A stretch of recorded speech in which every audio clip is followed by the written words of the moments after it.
Catena áurea, comentario de los padres de la Iglesia al Evangelio según San Marcos. Capítulo 5. Lectura bíblica. Evangelio según San Marcos, 5, 1, 20. Pasaron después al otro lado del lago, al territorio de los Gerasenos. Apenas desembarcado, le vino al encuentro un energúmeno salido de los sepulcros, el cual tenía su morada en ellos, y no había hombre que pudiese refrenarle, ni aun con cadenas. Pues muchas veces, aherrojado con grillos y con cadenas, había roto las cadenas y despedazado los grillos, sin que nadie pudiese tomarle. Y andaba siempre día y noche por los sepulcros y por los montes gritando y sajándose con piedras. Pues, viendo de lejos a Jesús, corrió a él y le adoró. Y clamando en alta voz dijo: ¿Qué tengo yo que ver contigo, Jesús, Hijo del Altísimo Dios? En nombre del mismo Dios te conjuro que no me atormentes. Y es que Jesús le decía: Sal, espíritu inmundo, de ese hombre. Y preguntóle Jesús: ¿Cuál es tu nombre? Y él respondió: Mi nombre es Legión, porque somos muchos. Y suplicábale con ahínco que no le echase de aquel país. Estaba paciendo en la falda del monte vecino una gran piara de cerdos. Y los espíritus le rogaban diciendo: Envíanos a los cerdos para que vayamos y estemos dentro de ellos. Y Jesús se lo permitió al instante. Y saliendo los espíritus inmundos, entraron en los cerdos. Y con gran furia toda la piara, en la que se contaban más de 2000, corrió a despeñarse en el mar, en donde se anegaron. Los que los guardaban huyeron, y trajeron las nuevas a la ciudad y a las alquerías. Las gentes salieron a ver lo acontecido. Y llegando a donde estaba Jesús, ven al que antes era atormentado del demonio, sentado, vestido y en su sano juicio, y quedaron espantados. Los que se habían hallado presentes les contaron lo que había sucedido al endemoniado y el azar de los cerdos. Y comenzaron a rogarle que se retirase de sus términos. Y al salir Jesús a embarcarse se puso a suplicarle el que había sido atormentado del demonio que le admitiese en su compañía. Mas Jesús no le admitió, sino que le dijo: Vete a tu casa y con tus parientes, y anuncia a los tuyos la gran merced que te ha hecho el Señor, y la misericordia que ha usado contigo. Fuese aquel hombre, y empezó a publicar en Decápolis cuántos beneficios había recibido de Jesús. Y todos quedaban pasmados. Versículos 1, 20. Teofilacto. Porque los que estaban en la barca preguntaban uno después de otro: ¿Quién pensáis que es este? Se confirma quién era por el testimonio de los enemigos, puesto que llegó un endemoniado confesando que aquel era verdaderamente hijo de Dios. Y para llegar a referir este suceso dice el evangelista: Pasaron después al otro lado del lago, al territorio de los Gerasenos.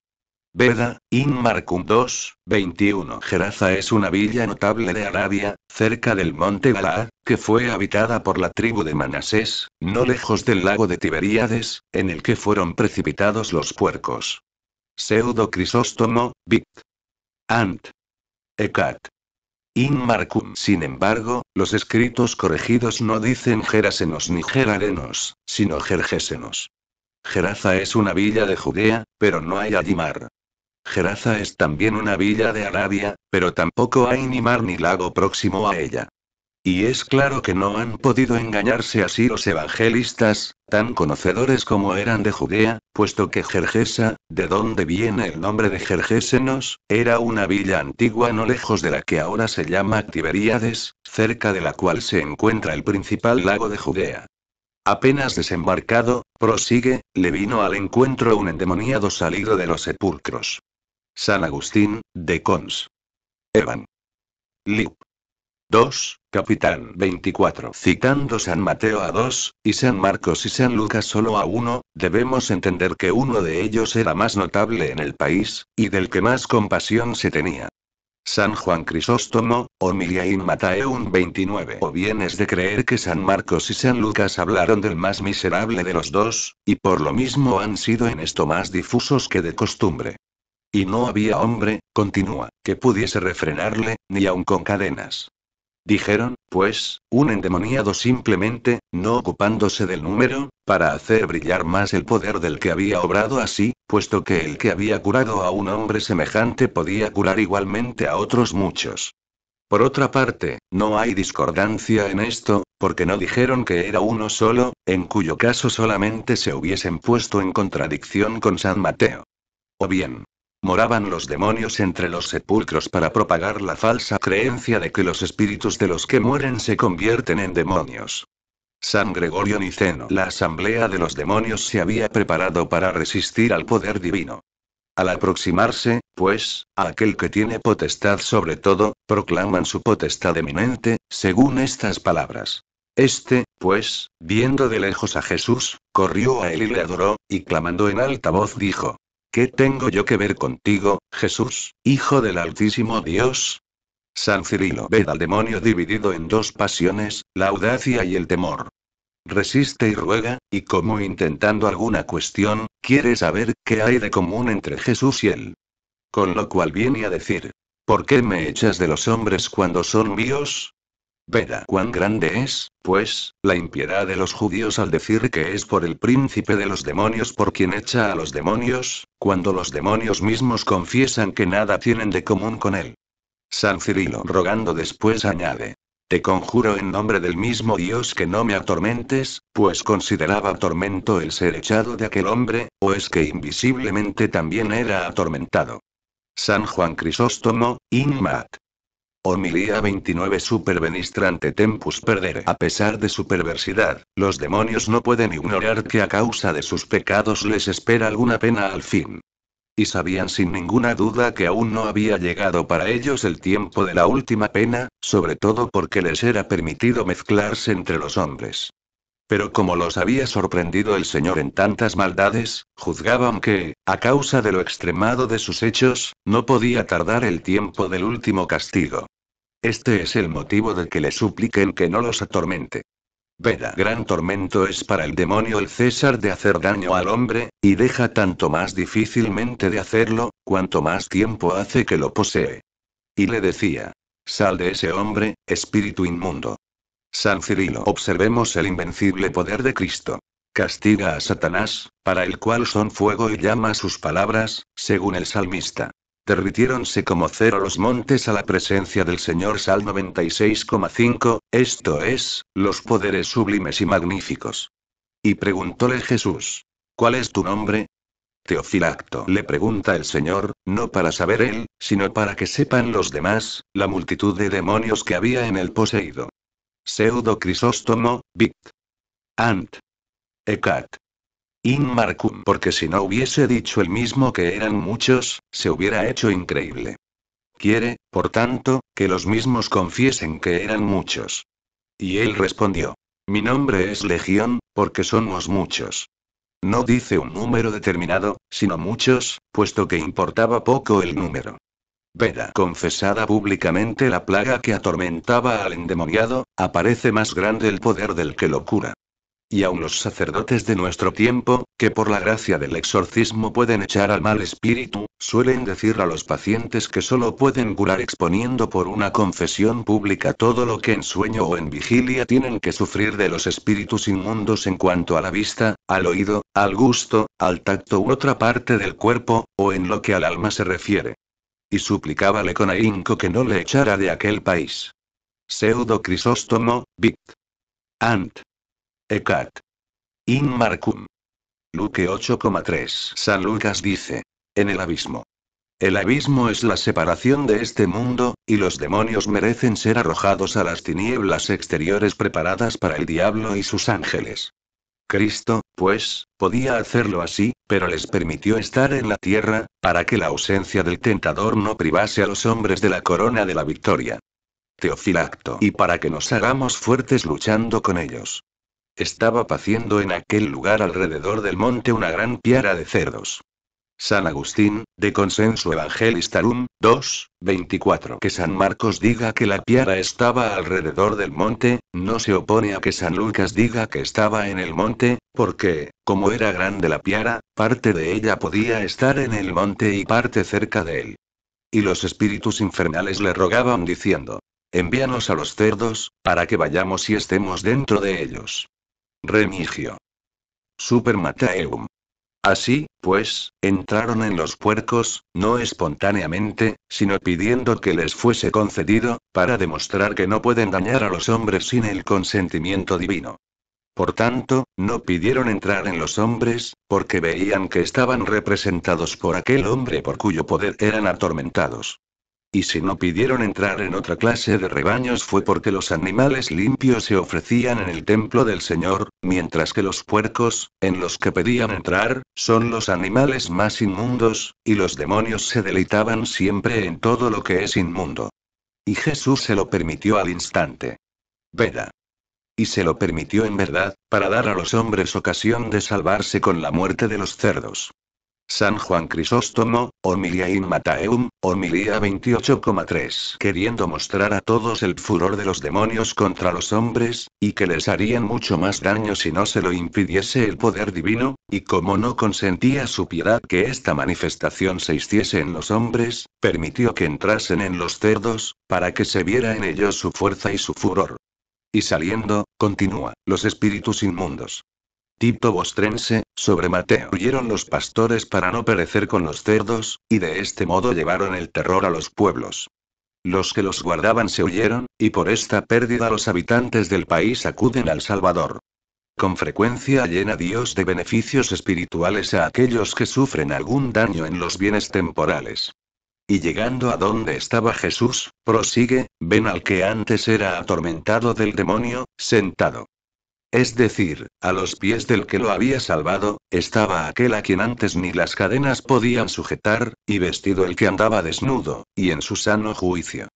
Por ello se llenaron de admiración. Y quedaron espantados. Unos por haberlo presenciado y otros por haber oído referirlo, fueron muchos los que hicieron constar este milagro. Los que se habían hallado presentes, les contaron lo que había sucedido. Teofilacto se llenaron de asombro y de temor por el milagro que les referían, y por esto le rogaban que se retirase de sus territorios, según estas palabras. Comenzaron a rogarle que se retirase de sus términos, temiendo si tendrían que sufrir de nuevo algo semejante.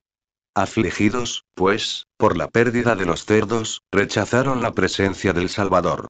Veda o conociendo su propia fragilidad, se juzgaban indignos de la presencia del Señor. Y al ir Jesús a embarcarse, se puso a suplicarle el que había sido atormentado del demonio que le admitiese en su compañía, etc. Teófilato temía pues que, volviendo los demonios a encontrarlo, entrasen en él. Pero el Señor lo manda a su casa, haciéndole comprender que, aunque él no estuviese presente, lo defendería con su poder, para que curado como estaba fuera útil a los demás. Por eso dice. Mas Jesús no le admitió, sino que le dijo. Vete a tu casa y con tus parientes, y anuncia a los tuyos el gran beneficio que te ha hecho el Señor, y la misericordia que ha usado contigo. Observemos la humildad del Salvador, quien no dice. Anuncia el gran beneficio que te he hecho, sino el que te ha hecho el Señor. Así, pues, cuando hagamos algo bueno, no nos lo atribuyamos a nosotros, sino a Dios. San Juan Crisóstomo, aunque mandó a los demás que había curado que no hablasen de ello, manda, sin embargo, a este que lo divulgue, porque todo aquel país, ocupado por los demonios, permanecía sin Dios. Teófilato. Él mismo empezó a difundirlo y todos quedaban pasmados. Y empezó a publicar, dice. Veda Geraza en sentido místico, o Jergesa, como leen algunos, significa el que despide al inmigrante, o al extranjero que se aproxima, porque el pueblo de los gentiles lanzó al enemigo de su corazón, y el que estaba lejos vino a estar cerca. Pseudo, Jerónimo. Este endemoniado era, pues, el tan desesperado pueblo de los gentiles que no reconocía la ley natural, ni la de Dios, ni tenía temor humano alguno. Veda habitaba entre los sepulcros, porque se complacía en las obras hechas en la sombra, esto es, en el pecado. Y andaba siempre día y noche por los sepulcros, porque ni en la prosperidad ni en la adversidad se separaba del servicio de los espíritus malignos, y yacía como en medio de los sepulcros por la corrupción de sus obras. Vagaba por los montes por el hecho de su soberbia y se cortaba como con agudas piedras por las palabras de su durísima infidelidad. Mi nombre es Legión, responde, porque el pueblo de las naciones era esclavo de diversos cultos idolátricos. El salir del cuerpo del hombre los espíritus inmundos y, entrando en los cerdos, precipitarse en el mar, significa que, libre de la dominación de los demonios, el pueblo de las naciones, que no quiso creer en Cristo, celebra sus ritos sacrílegos en lugares ocultos. Teófilatos significa por esto que los demonios entran en los hombres que viven como los puercos, revolcándose en el barro de la voluptuosidad, los despeñan en el precipicio de la perdición, y los ahogan en el mar de esta vida. Pseudo, Jerónimo. O los ahogan en el infierno sin respeto a la misericordia por la impetuosidad de la muerte consumada, de la que tantos huyen, porque el castigo del loco hace más prudente al sabio. Veda que el Señor no lo admitiese con él significa que cada uno de nosotros, después de la remisión de nuestros pecados, ha de entrar en su buena conciencia y ha de servir al Evangelio para la salvación de los demás, a fin de encontrar después el descanso en Cristo. San Gregorio Magno, Moralía, 6, 17. Desde el momento en que alcanzamos algún conocimiento de las cosas divinas, no queremos volver a las humanas, buscando el reposo de la contemplación. Pero el Señor manda derramar el sudor en el trabajo antes de restaurarnos por la contemplación. Pseudo, Jerónimo. El hombre curado predica, pues, en el distrito de Decápolis, y de este modo son convertidos por Roma los judíos, cuya ley se contiene toda en el Decálogo. Lectura bíblica. Evangelio según San Marcos, 5, 21, 34. Habiendo pasado Jesús otra vez con el barco a la opuesta orilla, concurrió gran muchedumbre de gente a su encuentro. Y estando todavía en la ribera del mar, vino en busca de él uno de los jefes de la sinagoga, llamado Jairo, el cual luego que le vio se arrojó a sus pies, y con muchas instancias le hacía esta súplica. Mi hija está a los últimos. Ven y pon sobre ella tu mano para que sane y viva. Fuese Jesús con él, y en su seguimiento mucho tropel de gente que le apretaba. En esto una mujer, que padecía flujo de sangre 12 años hacía, y había sufrido mucho en manos de varios médicos, y gastado toda su hacienda sin el menor alivio, antes lo pasaba peor, oída la fama de Jesús, se llegó por detrás entre la muchedumbre de gente, y tocó su ropa, diciendo para consigo. Como llegue a tocar su vestido, sanaré. En efecto, de repente aquel manantial de sangre se le secó, y percibió en su cuerpo que estaba ya curada de su enfermedad. Al mismo tiempo Jesús, conociendo la virtud que había salido de sí, vuelto a los circunstantes, decía: ¿Quién ha tocado mi vestido? A lo que respondían los discípulos: Estás viendo la gente que te comprime por todos lados, y dices: ¿Quién me ha tocado? Mas Jesús proseguía mirando a todos lados para distinguir a la que había hecho esto.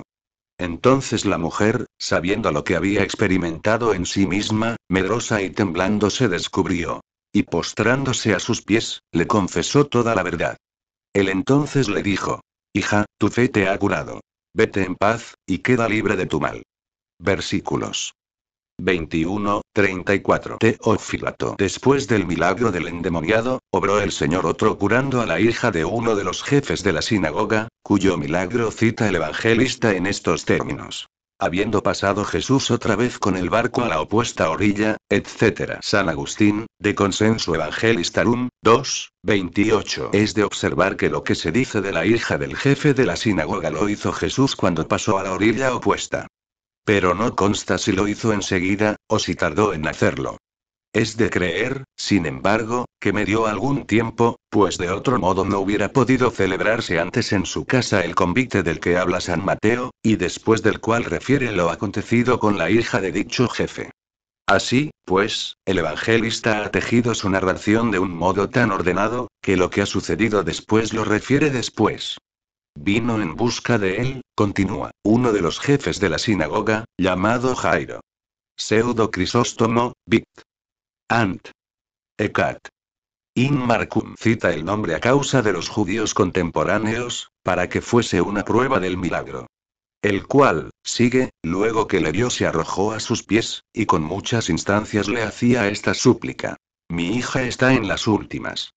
San Mateo dice que el jefe de la sinagoga anuncia a su hija muerta, y San Marcos como muy grave, pero después vinieron a anunciar al jefe de la sinagoga, con quien debía ir el Señor, que la joven había muerto. San Mateo, pues, viene a decir lo mismo, dando por abreviar como muerta a la que consta que revivió el Señor. San Agustín, de Consenso Evangelistarum, 2, 28. Toma, pues, en consideración no las palabras del Padre, sino la voluntad, que es mucho más poderosa, porque lo que quería en realidad era que reviviera a su hija, creyendo que no podría encontrar ya viva a la que había dejado moribunda. Teofilacto. Este hombre se manifiesta lleno de fe, por cuanto cayó a los pies de Jesús. Pero no manifestó toda la que convenía que tuviese, por cuanto pidió al Señor que fuese él mismo, bastando que le hubiese dicho: di una palabra y sanará mi hija. Fuese Jesús con él, etc. Y una mujer que padecía flujo de sangre, etc. San Juan Crisóstomo, Homilia in Mataeum, Homilía 31, 2. Esta mujer, famosa y conocida por todos, no se atrevía por lo mismo a acercarse descaradamente al Salvador, ni menos a ponerse delante de él, porque era impura según la ley. Así que lo tocó por detrás y no por delante, porque ni a esto se atrevía. Y no tocó el vestido, sino su franja, llegando a curar no por la franja, sino por su pensamiento. Diciendo para consigo, continúa: como llegue a tocar su vestido, sanaré.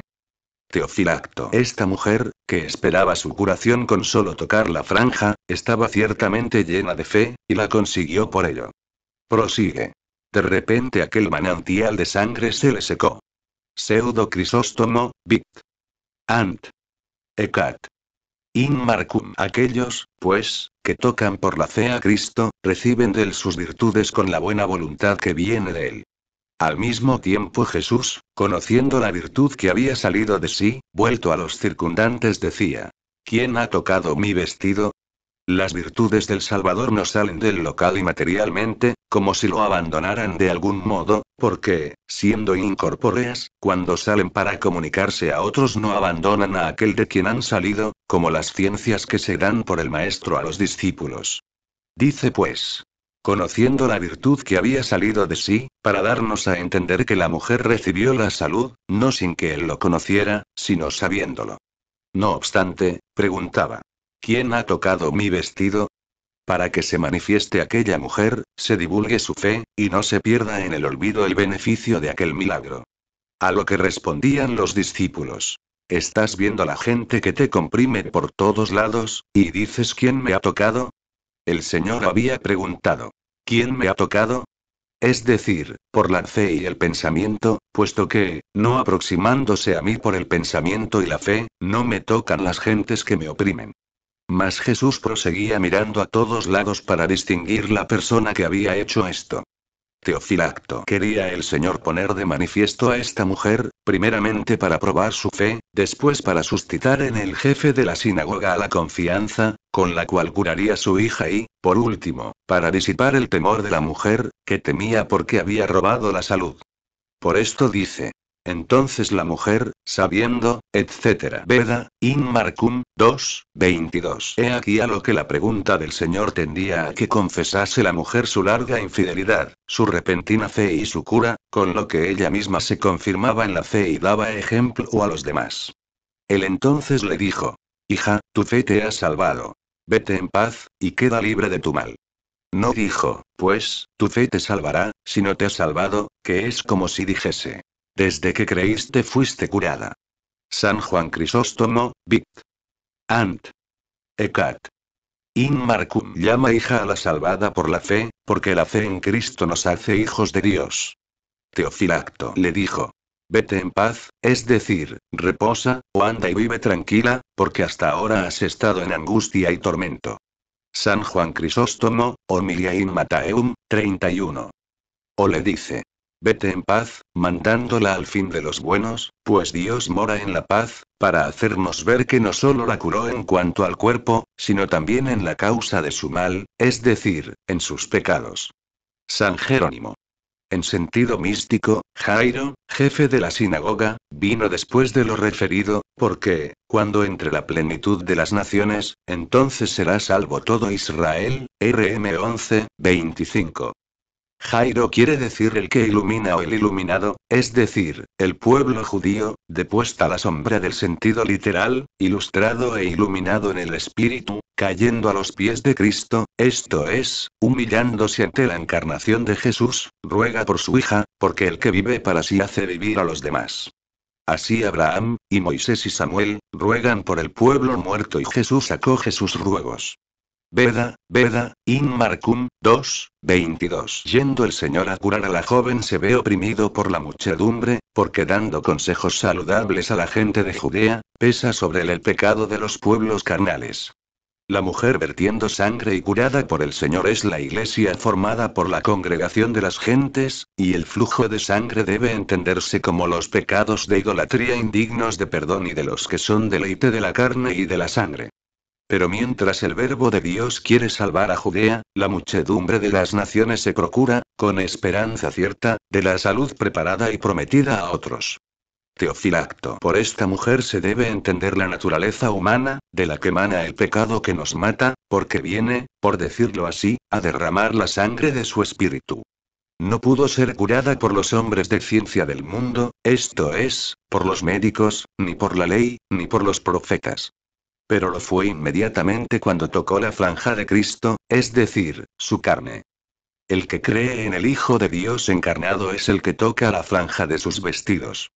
Veda, in Marcum, 2:22. Una mujer llena de fe toca al Señor, y la muchedumbre lo oprime, porque el que se ve abrumado por las diversas herejías o por las costumbres perversas, es venerado solamente por la fiel Iglesia católica. La Iglesia de las Naciones viene detrás, puesto que, no viendo al Señor presente en la carne, llega a la gracia de la fe después que se han cumplido los misterios de su encarnación. Y así, cuando mereció verse libre de los pecados por la participación de los sacramentos, secó la fuente de su sangre como por el contacto de sus vestidos.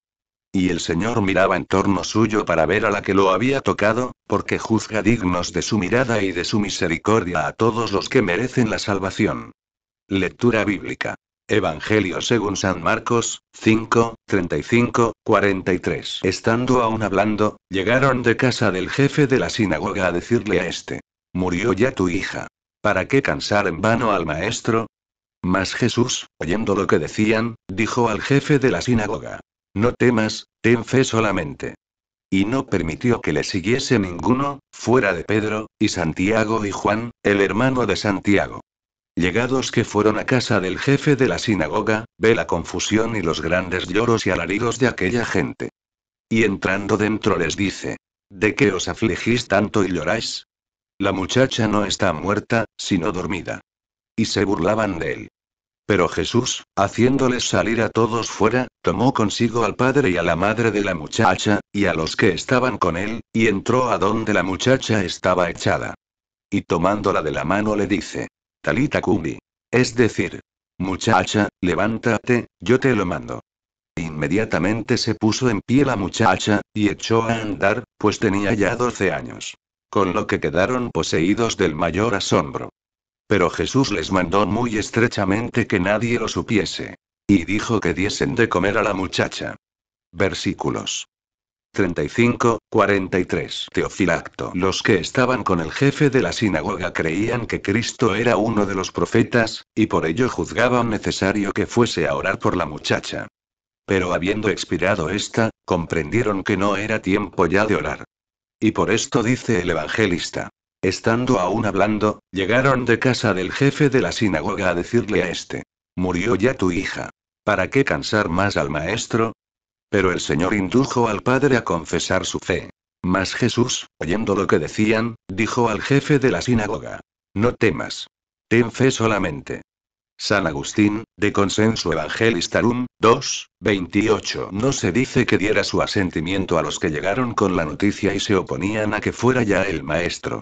Por esto, al decirle el Señor: No temas. Ten fe, no lo tacha de incrédulo, sino que quiere robustecer su fe. Sí, pues, el evangelista refiriera que fue el jefe de la sinagoga quien dijo que no había ya razón de molestar a Jesús, cuando fueron los que venían de su casa los que lo dijeron, estas palabras se opondrían al anuncio que San Mateo pone en sus labios, esto es, de que la muchacha debía muerto. Y no permitió que le siguiese ninguno, fuera de Pedro, y Santiago y Juan, el hermano de Santiago. Teofilacto. Porque el humilde Jesús no quiso hacer nada por ostentación. Llegados que fueron a casa del jefe de la sinagoga, ve la confusión y los grandes lloros y alaridos de aquella gente. Pseudo Crisóstomo, Vict. Ant. Ecat. In Marcum les manda que no griten, ya que no estaba muerta la muchacha, sino dormida. Y entrando dentro les dice: ¿De qué os afligís tanto y lloráis? Pseudo, Jerónimo, dicen al jefe de la sinagoga: Tu hija ha muerto. Y Jesús dice: No está muerta, sino dormida para Dios. Y ambas cosas son verdad, porque es como si dijera: Está muerta para vosotros, y para mí dormida. Veda, in Marcum 2:22. Estaba muerta para los hombres que no podían volverla a la vida, y estaba dormida para Dios, a cuya disposición estaba su espíritu, que vivía en su seno, y su cuerpo que descansaba esperando la resurrección. De aquí viene la costumbre de los cristianos de llamar dormidos a los muertos, de cuya resurrección no se duda. 1:3-4. Y se burlaban de él. Teofilacto. Se burlaban de él, como si no pudiera hacer ya más. Pero, declarando ellos mismos que había muerto, tuvieron que convencerse de que la revivía, y por tanto de que era milagroso el hecho. Veda, in Marcum 2:22. Con razón, pues, hace salir a todos fuera, ya que preferían burlarse de la palabra del que resucita a los muertos a creer en él, haciéndose indignos de ver el poder del que resucita y el misterio de este milagro.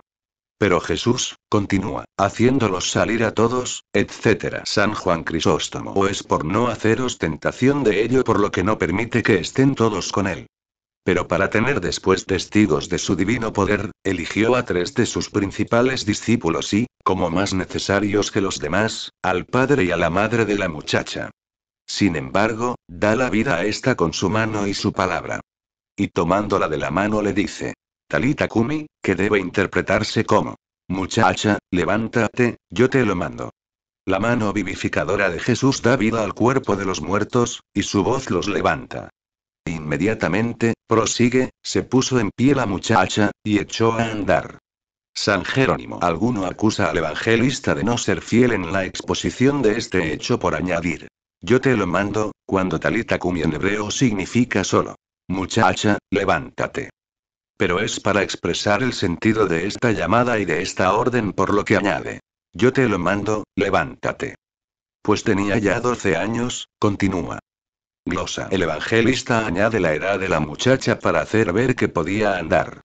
Y por el hecho de andar se manifiesta, no solo que había revivido, sino que había sanado perfectamente. Con lo que quedaron poseídos del mayor asombro, etc. Y dijo que diesen de comer a la muchacha. San Juan Crisóstomo. Para demostrar que la había curado verdaderamente, y no en apariencia.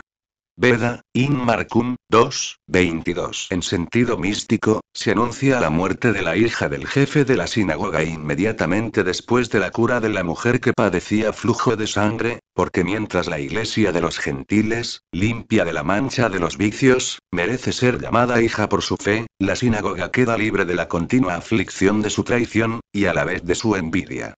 De su traición, sí, porque no quiso creer en Cristo. Y de su envidia, porque deploró a la iglesia creyente. Las palabras: ¿para qué cansar más al maestro? Se dicen hoy para que los que ven a la sinagoga abandonada por Dios no crean que puede ser restaurada o que deban rogar por su resurrección.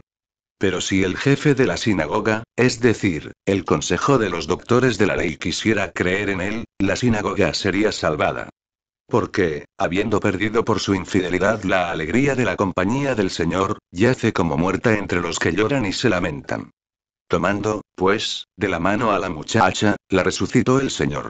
Porque sin que se purifiquen antes las manos de los judíos, que están llenas de sangre, no resucitará la muerta sinagoga.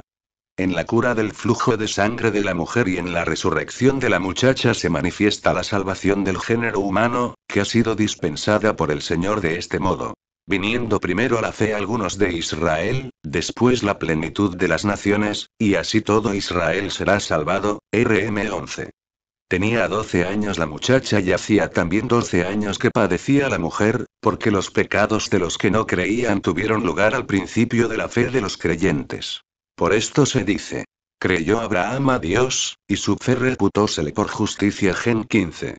San Gregorio Magno, Moralia 4:29. Revive nuestro Redentor a la muchacha en la casa, al joven fuera de la ciudad y a Lázaro en el sepulcro. Esto en sentido moral significa que yace muerto en su casa aquel cuyo pecado está oculto. Es conducido fuera de la puerta de la ciudad aquel cuya iniquidad llama para su vergüenza la atención pública. Y está debajo de la tierra de la sepultura aquel sobre quien pesa la acción del mal y también la costumbre. Veda, in Marcum, 2:22. Y es de notar que los pecados más leves y cotidianos pueden ser curados por el remedio de una penitencia más ligera. Por ello el Señor revive solo con su voz a la muchacha que yacía sobre su lecho, diciendo: Muchacha, levántate. Pero para que un muerto de 4 días pueda franquear las barreras del sepulcro, se estremeció en su espíritu, se turbó y derramó lágrimas. JN 11.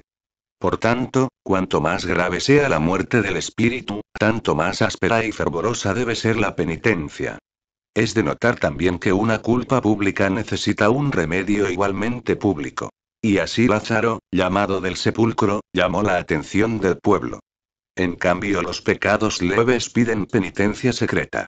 Por lo que la muchacha, que yacía en su casa, revive delante de un pequeño número de testigos, y a estos se les manda que no digan nada a nadie. Se echa fuera a la muchedumbre para que reviva la muchacha, porque si no se echa antes de lo más hondo del corazón a la multitud de cuidados mundanos, no revive el espíritu que yace muerto en sí mismo. Revive, pues, y echa a andar la muchacha. Y del mismo modo el hombre, revivido de sus pecados, debe no solamente levantarse de la inmundicia de sus iniquidades, sino adelantar en las buenas obras y no detenerse, para que pueda saciarse del pan celestial, haciéndose partícipe de la palabra divina y del altar.